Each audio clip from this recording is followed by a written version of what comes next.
নতুন করে আবার কেউ ফ্যাসিস্ট হোক আমরা চাই না। এক দল আরেক দলকে নিশ্চিহ্ন করার রাজনীতি করুক আমরা চাই না। আমরা সুশাসনের বাংলাদেশ চাই। আমরা মানবিক বাংলাদেশ চাই। আমরা একটা সমৃদ্ধ বাংলাদেশ চাই। আমরা বিশ্বের বুকে সম্মান নিয়ে মাথা উঁচু করে দাঁড়াতে চাই, ঠিক কিনা বলেন? আল্লাহ বললেন, এটা যদি তোমরা চাও, একটা সমৃদ্ধ সমাজ যদি বিনির্মাণ করতে চাও, মানবিক সমাজ যদি বিনির্মাণ করতে চাও, আমি তোমাদেরকে সেজন্য প্রথমে আদালতের নির্দেশ দিলাম। ইন্নাল্লাহা ইয়া'মুরু বিল আদল, নিশ্চয় আল্লাহ তাআলা তোমাদেরকে ন্যায় বিচার সুশাসন এটার আদেশ দেন। সুবহানাল্লাহ। আদাল, ন্যায় বিচারের আদেশ আল্লাহ তাআলা কোরআনের বিভিন্ন আয়াতে দিয়েছেন। আল্লাহ তাআলা বলছেন, ইন্নাল্লাহা يأمركم أن تؤدوا الأمانات إلى أهلها وإذا حكمتم بين الناس أن تحكموا بالعدل إن الله نعم ما يعظكم به إن الله كان سميعا بصيرا।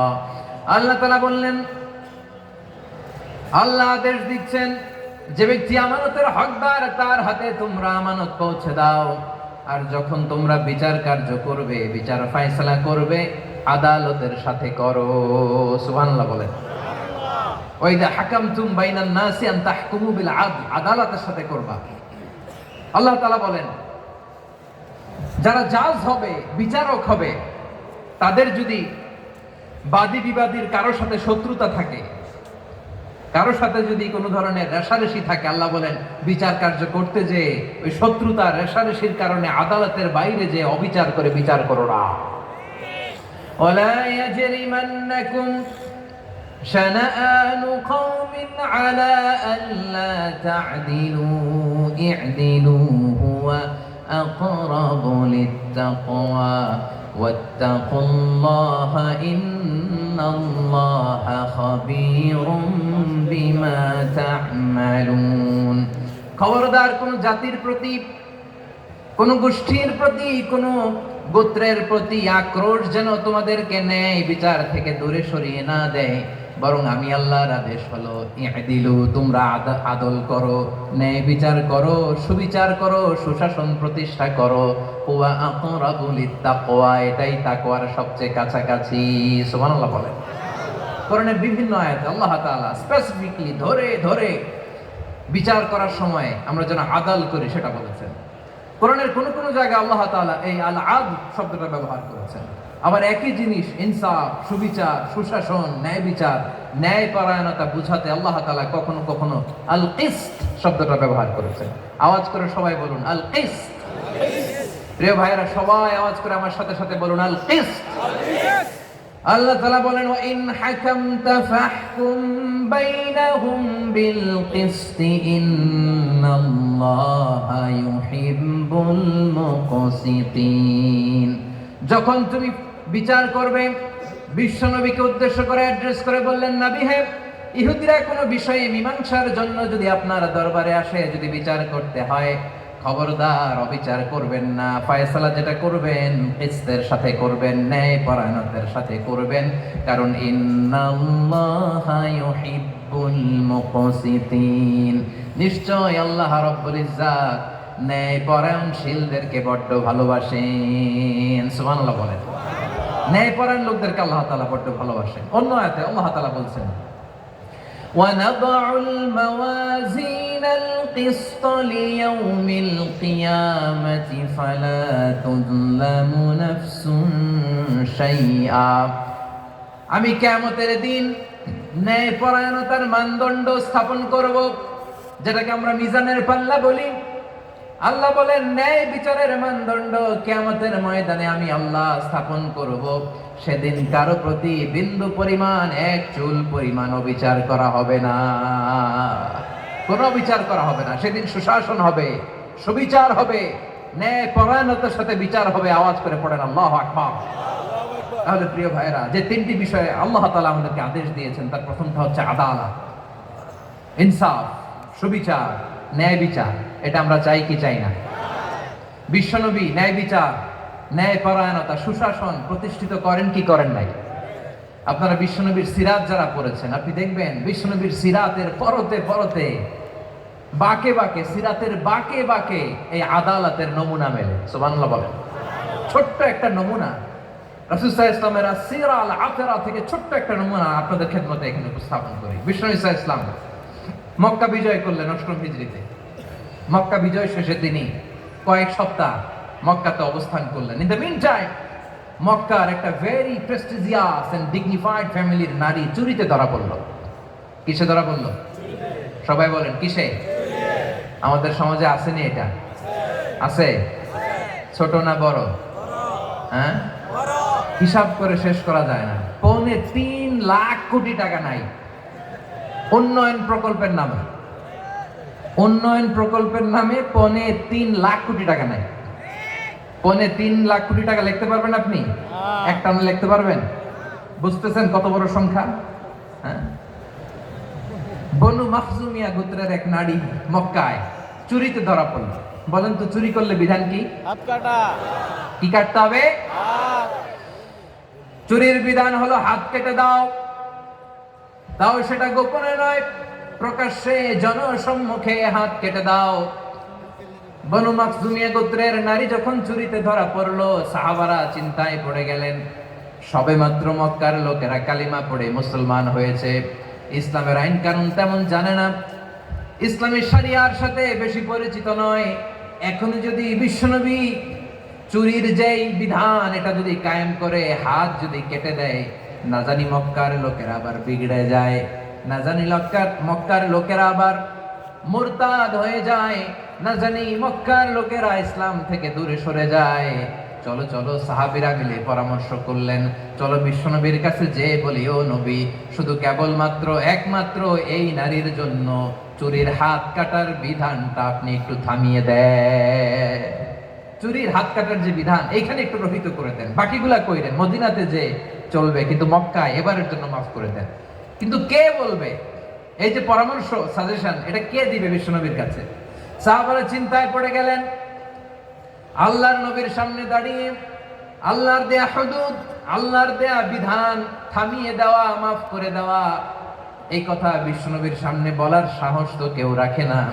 কেউ কেউ বলল, বিশ্বনবীর পালক পুত্র যায়েদ বিন হারেসার সন্তান উসামারে বিশ্বনবী নাতির মতো আদর করে, বড্ড বেশি ভালোবাসে উসামারে। এজন্য সাহাবারা উসামাকে বলতো হিব্বু রাসূলিল্লাহ, বিশ্বনবীর ভালোবাসা। কি বলতো? সাহাবীরা বললেন, বিশ্বনবীর ভালোবাসা হিব্বু রাসূলিল্লাহ, উসামারে পাঠাও। উসামারে বিশ্বনবী নাতির মতো স্নেহ করে, মায়া করে, ভালোবাসে। আমরা পারবো না, উসামা পারবে। সবাই মিলে ফুলিয়ে ফুসিয়ে ওসামাকে, ছোট্ট ওসামাকে রাজি করালো। ওসামা এমন এমন কথা যে তুমি বিশ্বনবীর কাছে বলতে হবে, পারবা নাকি? ওসামা বলে, পারবো। সাইয়েদনা ওসামা রাদিয়াল্লাহু তাআলা আনহু তরুণ সাহাবী বিশ্বনবীর কাছে গেলেন, যে বললেন, নবী, বনু মাখজুমিয়া গোত্রের এক নারী চুরিতে ধরা পড়েছে, এবারের জন্য কি এই মহিলাটারে মাফ করে দিলে হয় না? এবারের জন্য একটু ক্ষমা করা যায় না নবী? বিশ্বনবী বলেন, আতাশফাউ ফি হাদ্দিন মিন হুদুদিল্লাহ, তোমার এত বড় সাহস উসামা, তুমি আল্লাহর হাত, আল্লাহর দেয়া বিধান, এটার ব্যাপারে সুপারিশ করতে এসেছো? তোমরা কি জানো তোমাদের আগে যত কওম, যত গোত্র, যত জনপদ ধ্বংস হয়েছে, তার কারণ ছিল তাদের মধ্যে গরিবরা অন্যায় করলে তারা বিচার করত, আর ধনীরা অন্যায় করলে তারা মাফ করে দিত। খবরদার, ওয়া আইমুল্লাহ লাউ আন্না ফাতিমাতা বিনতি মুহাম্মাদিন সারাকাত লাকাতা মুহাম্মাদুন ইয়াদাহা। বিশ্বনবী বললেন, ওরে ওসামা, বানু মাখজুমিয়ার ওই প্রেস্টিজিয়াস এন্ড ডিগনিফাইড ফ্যামিলির মেয়ে তো দূর কি বাত, অনেক দূরের কথা। জেনে রেখো ওসামা, আমার কলিজার টুকরা, নয়নের পুটুলি ফাতেমাও যদি মক্কার জমিনে আজকে এই চুরির দায়ে ধরা পড়তো, আমি বিশ্বনবী মুহাম্মদুর রাসূলুল্লাহ ধরে ফাতেমার ডান হাতটা কেটে দিতে এক বিলম্ব দেরি করতাম না। ইন্নাল্লাহা ইয়া'মুরু বিল আদল, আমাদেরকে জাস্টিস শিখায় পশ্চিমারা, আমাদেরকে ইনসাফ শিখায়, আমাদেরকে সুশাসন শিখায়।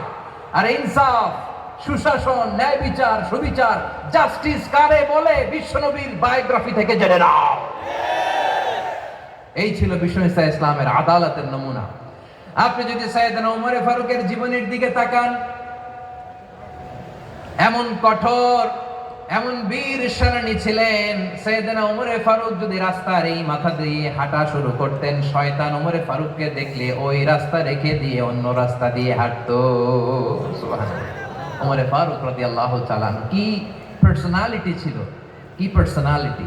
আমাদের এলাকায় ছোট বাচ্চারা রাতে ভাত খেতে চায় না, আমার মেয়েটাও খেতে চায় না। এই এটা দিব, ওইটা দিব, আজকে মাহফিলে আসার সময় বলে দিছে লিস্ট করে এটা এটা আনতে হবে। তো ছোট্ট বাচ্চাদের অনেক বায়না থাকে, ওরা রাতে খেতে চায় না। তো মায়েরা বিভিন্ন ভয় দেখায়, এই বাঘ আসবে, বাঘ আসবে খাও, এই ভূত আসবে, ভূত আসবে খাও। আপনারা কি বলেন চট্টগ্রামে? কি আসবে? হ্যাঁ, ভূত, ভূত, ভূত আসবে, বাঘ আসবে, খাও খাও খাও, তাড়াতাড়ি খাও। তো বাচ্চারা এগুলো শুনে ভয়ে খেতে শুরু করে। মদিনার জমিনেও একই ঘটনা ঘটতো। মদিনার ছোট্ট ছোট্ট সোনামণিরা খেতে চাইতো না। তো মায়েরা বলতো, হা হুয়া ইয়াতি উমর, হা হুয়া ইয়াতি উমর, ওই যে উমর আসতেছে, উমর। ওমরে ফারুকের কথা শুনলে বাচ্চারা একেবারে ঠান্ডা। সুবহানাল্লাহ পড়বেন না? প্রভু তুমি বলেছ রাসূল দেবে না, বলনি দেবে না ওমর, বলনি দেবে না হামজা তারি, খালিদ বিজয় সমর। প্রভু তুমি বলেছ রাসূল দেবে না, বলনি দেবে না ওমর, বলনি দেবে না হামজা তারি, খালিদ বিজয় সমর। প্রভু তুমি বলেছ রাসূল দেবে না। আল্লাহু আকবার। ওমর ফারুক রাদিয়াল্লাহু তাআলা আনহু, ওনার কথা শুনলে গায়ের মধ্যে গুজবাম হয়, গায়ের পশমগুলো দাঁড়িয়ে যায়। সুবহানাল্লাহ বলেন। কি পার্সোনালিটি ছিল, কি ব্যক্তিত্ব ছিল। মুনাফিকরা ওমর ফারুককে জমের মতো ভয় পেতেন। শয়তান, ভূত শয়তান এই রাস্তা দিয়ে আসলে শয়তান অন্য রাস্তা দিয়ে হাঁটত। ওমর ফারুক রাদিয়াল্লাহু তাআলা আনহুর জীবনে যদি দেখেন, তাহলে সেখানে আপনি আদালতের, ইনসাফের, সুশাসনের, জাস্টিসের নমুনা দেখতে পাবেন। কয়টা শুনবেন? সাইয়েদনা ওমর ফারুকের রাদিয়াল্লাহু তাআলা আনহুর সন্তান আব্দুর রহমান মিশরে মদ খেয়ে মদ্যপ অবস্থায় ধরা পড়েছে। মদ খাওয়ার কারণে, মদ যদি কেউ পান করে আর যদি প্রমাণিত হয়, তার বিচার হলো 80 বেত। আওয়াজ করে বলেন কয় বেত? বাংলাদেশেও তো এই আইন আছে নাকি? বাংলাদেশে আছে? হ্যাঁ, মদ খাইলে 80 বেত, এই আইন বাংলাদেশে চালু হোক। আমরা চাই কি চাই না? চাই সবাই। এজন্যই তো ইসলাম ভাল লাগে না। ইসলামকে ভাল লাগে না। ইসলামকে আউট করে রাখতে পারলেই তো এরকম বড় বড় বোতল খাওয়া যায়। একেবারে সহজ, পানির মতো সহজ, হিসাব একেবারে সহজ। ওমর ফারুক রাদিয়াল্লাহু তাআলা আনহুর ছেলে ভুল করে মদ পান করে ফেলেছিলেন। আব্দুর রহমান, ঘটনা ঘটেছে মিশরে। মিশরের গভর্নর তখন আমর ইবনে আস রাদিয়াল্লাহু তাআলা আনহু। আব্দুর রহমানের ভাই যে গভর্নরকে বলল, গভর্নর যদি একটু দয়া করেন, খলিফার ছেলে আমার ভাই আব্দুর রহমান মদ্যপ অবস্থায় ধরা পড়েছে, জনসম্মুখে যদি আপনি বেত্রাঘাত করেন আমাদের প্রেস্টিজ থাকে না। যদি 80 বেত আপনি মারেন আমার কোনো কথা নাই, কিন্তু ঘরের ভেতরে মারেন। আব্দুর রহমানের ভাইয়ের সুপারিশ শুনে সাইয়েদনা আমর ইবনে আস রাদিয়াল্লাহু তাআলা আনহু রাজি হয়ে গেলেন। ঘরের ভেতরে লোক চক্ষুর আড়ালে 80 বেত তিনি মানলেন। কিন্তু ঘটনাক্রমে এই কথা লুকিয়ে লুকিয়ে ঘরের ভেতরে 80 বেত মারার কথা সাইয়েদনা ওমর ফারুক মদিনা থেকে জানতে পারলেন। মদিনা থেকে তিনি ফরমান জারি করলেন, এই বিচার যেমনটি আমর ইবনে আস আদায় করেছে, এটা প্রকৃতপক্ষে আদায় হয় নাই। আসো সবাই মদিনায় আসো, আমর ইবনে আস মদিনায় আসো, আব্দুর রহমান আসো, সবাই আসো, জনসম্মুখে এই বিচার কার্যকর করতে হবে। সাইয়েদনা ওমর ফারুক মসজিদে নববীর পিলারের মধ্যে নিজের ছেলেকে বাঁধলেন, আবার জনসম্মুখে 80টা বেত তার গায়ের মধ্যে মারলেন। মাজমুয়ে ফাতাওয়া ইবনে তাইমিয়া রাহিমাহুল্লাহ উনি এটা নকল করেছেন। এটা সবচেয়ে বিশুদ্ধ মত। আর অনেক মত আছে, মারা গেছে কবরের উপর, ওগুলো বাদই দিলাম। কেমন খলিফা ছিলেন, কেমন খলিফা? পশ্চিমারা তোমরা জাস্টিস আমাদেরকে শেখাও, ইনসাফ কারে বলে সুশাসন আমাদেরকে তোমরা শেখাও।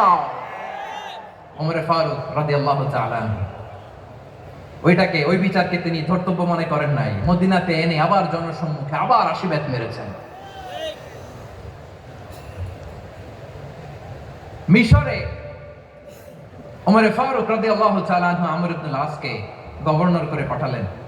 সেখানে আমর ইবনুল আসের ছেলে একটা প্রতিযোগিতায় রানার আপ হয়েছে। এক মিশরি সেখানে চ্যাম্পিয়ন হয়েছে। রানার আপ বুঝতে পেরেছেন তো? রানার আপ সেকেন্ড হয়েছে, এক মিশরি হয়েছে চ্যাম্পিয়ন প্রথম। কিন্তু গভর্নরের ছেলে ও জিততে পারে নাই। ও রাগে ওই মিশরির গায়ের মধ্যে কয়েকটা লাঠি দিয়ে বাড়ি মেরেছে। মিশরি যে মদিনাতে ওমর ফারুকের কাছে বিচার দিলেন, আপনার গভর্নরের ছেলে অন্যায়ভাবে আমার গায়ে হাত তুলেছে। সাইয়েদনা ওমর ফারুক আবার ফরমান জারি করলেন, আসো মদিনাতে আসো। মিশরীকে ডাকলেন। ওই মিশরের গভর্নর আমর ইবনুল আস রাদিয়াল্লাহু তাআলা আনহুকে ডাকলেন, তার ছেলেকেও ডাকলেন। সবাই বসে রইল। আমর ইবনুল আস রাদিয়াল্লাহু তাআলা আনহু মাথা নিচু করে বসে আছেন, লজ্জায় কাচুমাচু। হায় হায়, আজকে আমার ছেলের কারণে আমিরুল মুমিনিন খলিফাতুল মুসলিমিন ওমর ফারুকের কাছে আমি জনসম্মুখে লজ্জিত হচ্ছি। সাইয়েদনা ওমর ফারুক বললেন, এই নাও লাঠি। গভর্নরের ছেলে তোমার মাথার মধ্যে যতগুলো বাড়ি মেরেছে, আজকে জনসম্মুখে তুমি অতগুলা বাড়ি মারো। মিশরি বলে, থাক, আপনি যে ডেকে আনছেন সবার সামনে এটা বলছেন, এতেই আমি খুশি। আল্লাহু আকবার। আপনার মহানুভবতা দেখে আমি খুশি, আর অপমানের দরকার নাই। ওমর ফারুক বলে, না, খবরদার, এই কথা মিশরি তুমি বলো না, মারো, যতগুলা বাড়ি মেরেছে মারো। বাধ্য হয়ে মিশরি আমর ইবনুল আসের সামনে ওনার কলিজার টুকরা সন্তানের মাথার মধ্যে বাড়ি মারতে আরম্ভ করলেন। ঠিক যতগুলা বাড়ি গভর্নরের ছেলে আমর ইবনুল আসের ছেলে মিশরির গায়ে মেরেছিল, মাথায় মেরেছিল, মিশরি গুনে গুনে ততটা মারলেন। এই দৃশ্য দেখে ওমর ফারুক রেগে মেগে আগুন, রাগের চোটে রাগ সামলাতে না পেরে, আর নিজেকে সামলাতে না পেরে মিশরিরে বললেন, ছেলেরে মারা শেষ হয়ে গেলে এবার বাবার টাক মাথার মধ্যে কয়েকটা বাড়ি মার। রাগের চোটে, আউট অফ অ্যাঙ্গার, রাগের চোটে, যে আমার পাঠানো গভর্নর আমর ইবনুল আস তার ছেলেকে কেন আদব তারবিয়া কেন শিক্ষা দিতে পারে না। ছেলেরে মারা হইলে এবার আমর ইবনুল আসের মাথার মধ্যে দুইটা মারো। এটা রাগে বলেছে, এটা শাস্তি হিসেবে না। সুবহানাল্লাহ পড়ে। তোমরা আমাদেরকে সুশাসন শিখাও, আমাদেরকে সুশাসন শিখাও। বিশ্বনবী বলেন, আদল এটা যেন কোনো বিষয় না, এটা দিয়েই মানবিক সমাজ গড়তে হবে।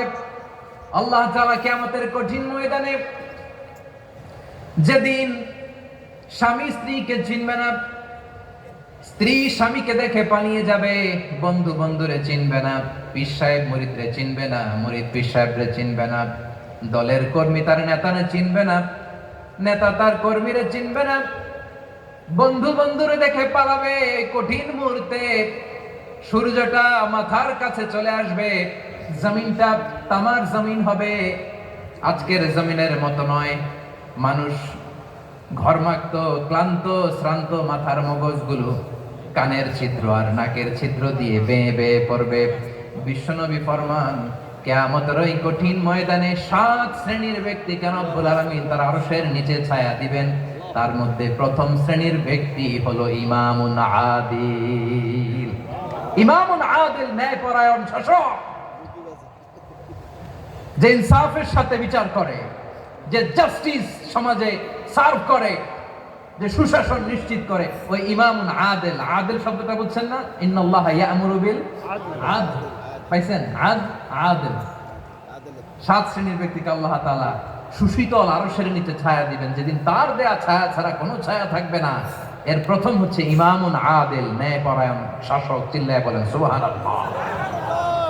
আবার বিশ্বনবী বললেন, ইন্নাল মুকসিতিনা ইনদাল্লাহি আলা মানাবিরা মিন নূর আন ইয়ামিনির রহমান। কিয়ামতের দিন যারা ন্যায়পরায়ণ হিসেবে আল্লাহর সামনে দাঁড়াবে, কিয়ামতের দিন রব্বুল আলামিন তার আরশের ডান দিকে ওই ন্যায়পরায়ণ লোকদের জন্য আরশের ডান দিকে একটা নূরের মিম্বারে তাদেরকে বসার সুযোগ করে দিবে। আল্লাহর আরশের ডান দিকে ন্যায়পরায়ণ লোকদের জন্য আল্লাহ তাআলা নূরের মিম্বার বানাবে। তার ঠিকানি কথা মনে করেছেন? আল আদাল, জাস্টিস। ইন্নাল্লাহা ইয়া'মুরু বিল আদল। আল্লাহ তাআলা এই আদালতের নির্দেশনা দেয়, সুবিচার, সুশাসন। প্রিয় ভাইয়েরা, এটা আমরা বাংলাদেশে চাই কি চাই না?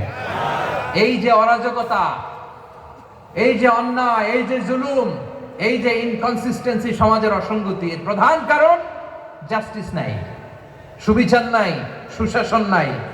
শেষবারের মতো আওয়াজ করে বলেন তো, আমরা বাংলাদেশে আদল চাই কি চাই না?